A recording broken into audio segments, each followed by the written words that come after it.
Hello, my name is Gia Han, and I am a biomedical engineering major at Case Western Reserve University.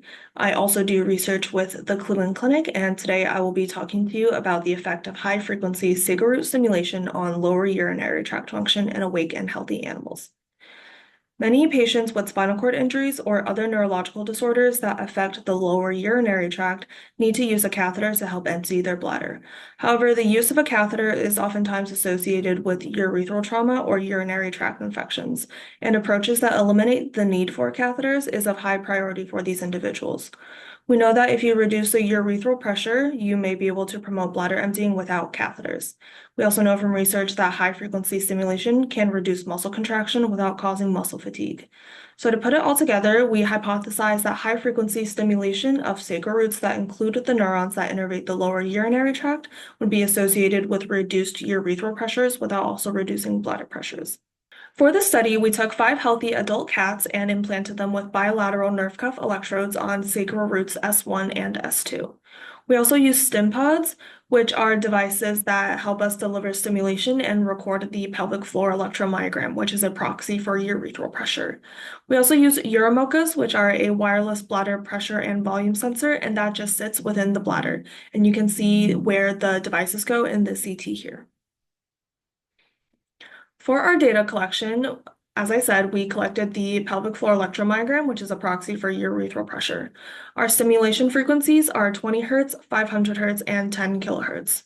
Our stimulation parameters, such as amplitude, frequency, sacral root S1 or S2, and left versus right, are randomized so that we can avoid biasing and muscle fatigue.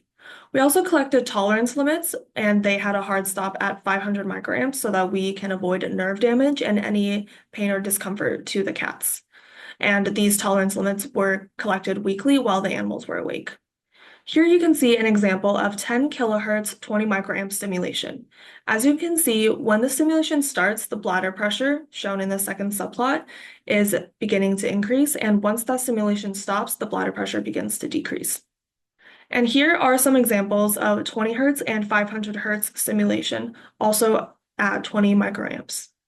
Here's a figure showing the testing or tolerance limits and the bladder activation threshold. So the minimum amplitude needed to get a bladder contraction is typically lower than that of the testing or tolerance limit, meaning that the animals were not in any pain when we stimulated and achieved bladder contraction. Here we have a heat map summarizing the intensity of EMG response across all cats. On the x-axis, we have the stimulation frequencies, 20 Hz, 500 Hz, and 10 kHz. On the y-axis, we have the stimulation amplitude, which is in microamps. We normalized our peak-to-peak EMG, and it is now going from 0 to 1.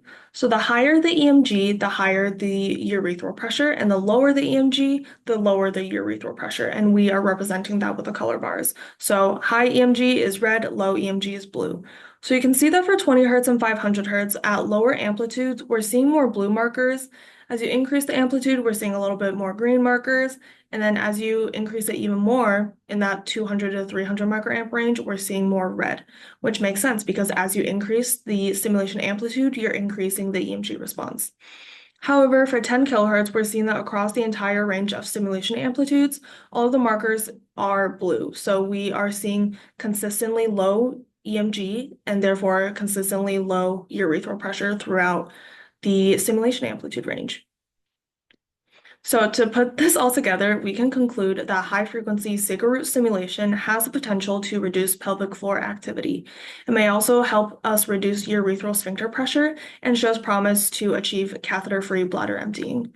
Moving forward, we'd like to see if these results hold for spinal cord injured models, and we'd also like to measure urethral pressure directly and maybe even systematically test the parameter space. Thank you for listening.